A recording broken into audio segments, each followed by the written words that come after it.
안녕하세요. 동일교회 초등버린 여러분. 오늘부터 우리는 참된 그리스도인으로서 어떻게 행동해야 되는지 생각해 보려고 해요. 여러분들은 참된 그리스도인으로서 학교에서도 그리고 가정에서도 그리고 학원에서도 VC에서도 정말 참된 그리스도인으로서 행동하고 계신가요? 우리가 어떤 행동을 한다는 데 있어서 중요한 것은요. 바로 우리가 그리스도인이 되었다라고 하게 되는 것이 필요한데요. 그 그리스도인으로 들어가게 되는 그 도입에서 내가 그리스도인이라는 것을 보여주는 하나의 징표가 있어요. 표지가 있어요.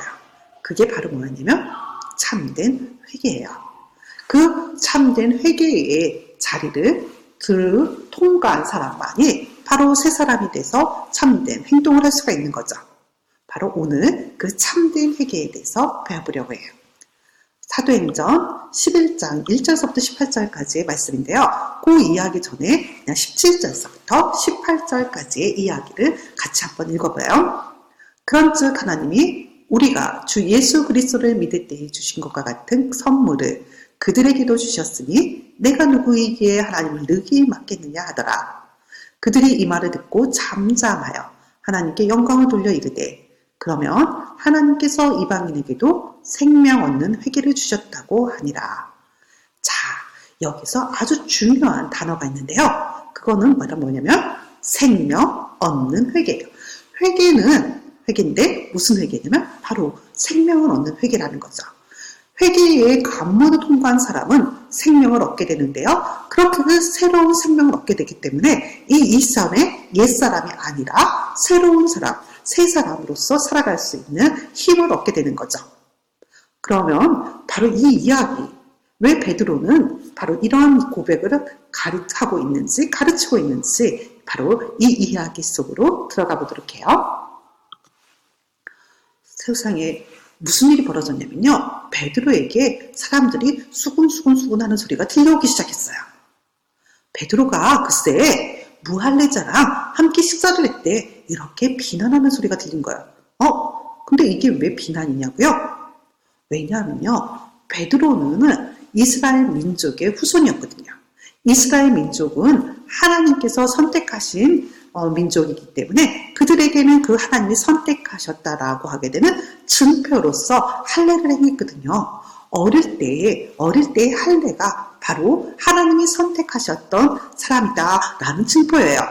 그런데 바로 그런 할례의 증표가 없는 그런 무할례자랑 같이 식사를 한다라고 얘기하게 되는 것은 바로 하나님의 선택을 받지 못한 죄인들과 함께 식사를 했다는 소리거든요.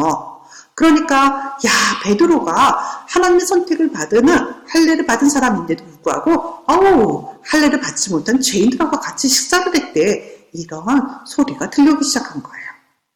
그러자 베드로는 그들을 향해서 하나의 이야기를 들려주기 시작하게 됩니다.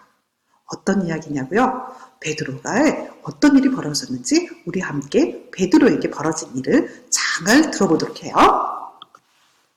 베드로가 욥바라는 곳에서 기도를 하고 있는데요. 갑자기 하늘에서 커다란 보자기가 내 귀퉁이에 딱 붙은 상태로 해가지고 쭉 하고 내려오는 것을 본 거예요. 그 보자기 안에 뭐가 있나? 라고 이렇게 쭉 봤더니만요. 저기 뭐가 보여요? 기린이 보이네요. 기린은 발이 몇 개 있죠? 4개 있어요. 글쎄, 코끼리도 보이네요. 코끼리도 다리가 몇 개가 있죠? 4개가 있어요. 이렇게 다리가 4개인 동물들도 보이고요. 그뿐만 아니에요. 어떤 동물들도 보여요? 저기 바닥을 기어다니는 뭐가 보이죠? 뱀이 보여요. 이것뿐만 아니라 또 파충류인 악어도 보이네요. 저 뒤에 보니까 하늘을 날아다니는 새들도 보여요. 엄청난 동물들이 보이기 시작하는 거예요. 이 베드로는 깜짝 놀라서 쓰러졌죠. 왜 이러는 것이 보이지? 그때 하늘에서 소리가 들렸어요. 베드로야, 일어나서 잡아먹어라. 그런데요. 아까 전에 그 보자기 안에 있던 동물들, 뱀이 있었고요. 악어가 있었고요. 이런 동물들은요. 그것은 더러운 음식스러운 동물들이어가지고 먹지 않는 음식이었거든요. 베드로는 갑자기 기분이 별로 좋지 않았어요. 그래서 하나님께 얘기하죠.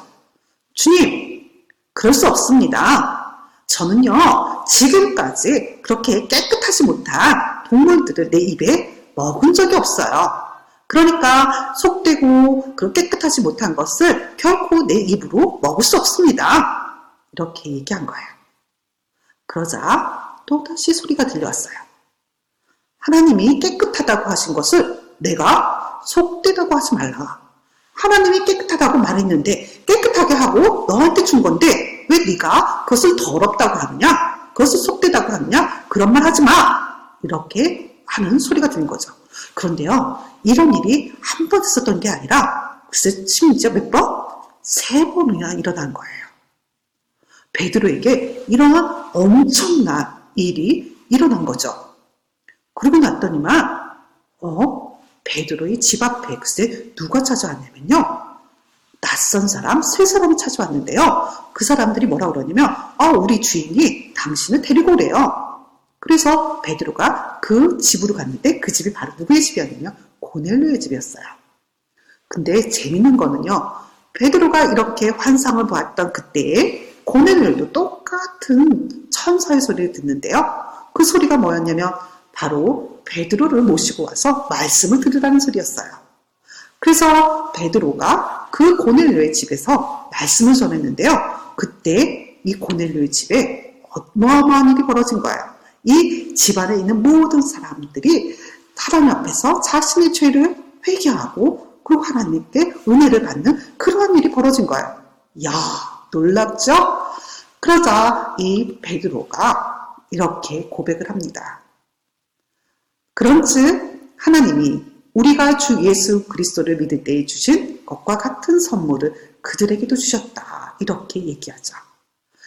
우리가 예수 그리스도를 믿었을 때 하늘로부터 성령이 임하면서 성령을 임해서 그 회개에 눈물을 흘리면서 예수 그리스도를 믿게 되었던 그거와 똑같이 그 성령 선물을 받았던 것과 같이 이 이방 사람들임에도 불구하고 하나님께서 그들에게 바로 그들의 죄를 용서할 수 있는 회개를 선물로 주셨어. 야, 하나님이 이런 일을 하셨는데 내가 그 하나님 하신 일을 어떻게 내가 막을 수 있겠어?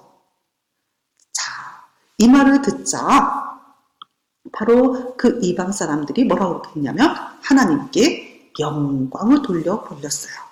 정말 하나님께서 정말 살아계시구나 라고 하면서 하나님께 영광을 돌리면서, 그러면서 하나님께서 이방인에게도 바로 생명 얻는 회개, 바로 생명 얻는 회개를 주셨다라고 합니다. 야, 그래서 우리 모든 사람들에게는 바로 지금 성령님을 통해서 생명 얻는 회개를, 그것을 선물로 받게 되는 거죠. 자, 그러면 생명 얻는 회개가 과연 무엇일까요? 생명 있는 회개를 받으려면 어떻게 해야 되는 걸까요? 바로 하나님께서 이방인에게도 생명 얻는 회개를 주셨다고 그랬는데 그 생명 있는 회개가 무엇인지 한번 살펴볼까요? 생명 얻는 회개가 무엇일까? 우선은 생명을 얻는 회개를 갖기 위해서 생명을 얻는다라는 게 무슨 말인지 한번 생각해봐요. 우리가 새롭게 태어나도록 생명을 주신 분은 누굴까요? 네, 맞아요. 우리 다 잘 알고 있죠? 예수님. 예수님께서 십자가에 달려 돌아가시고 하나님께서 그를 부활시켜서 우리에게 새 생명을 주셨죠. 우리는 죄에서 예수 그리스도를 믿을 때 자유롭게 될 수 있어요. 바로 그것의 새 생명을 얻는다라고 표현한 거죠. 생명을 얻게 되는 것이에요. 우리는 예수님을 믿으면서 죄에서 자유롭게 되는 새 생명을 얻어서 죄에서 자유롭게 됐죠. 그럼 회개란 무슨 뜻일까요?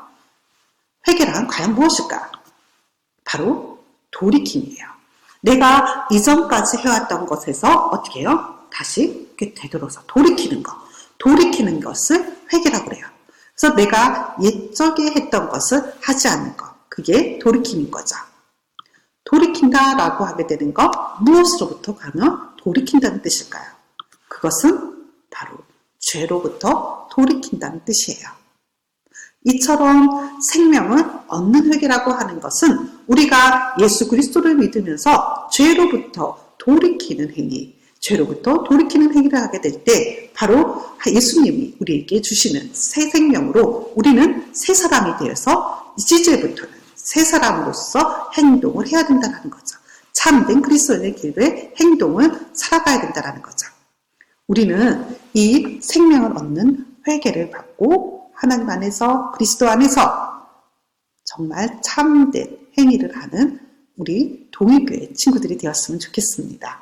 생명을 얻는 회개 우리 동일교회 친구들 모두에게 내리는 은혜가 있기를 기원합니다.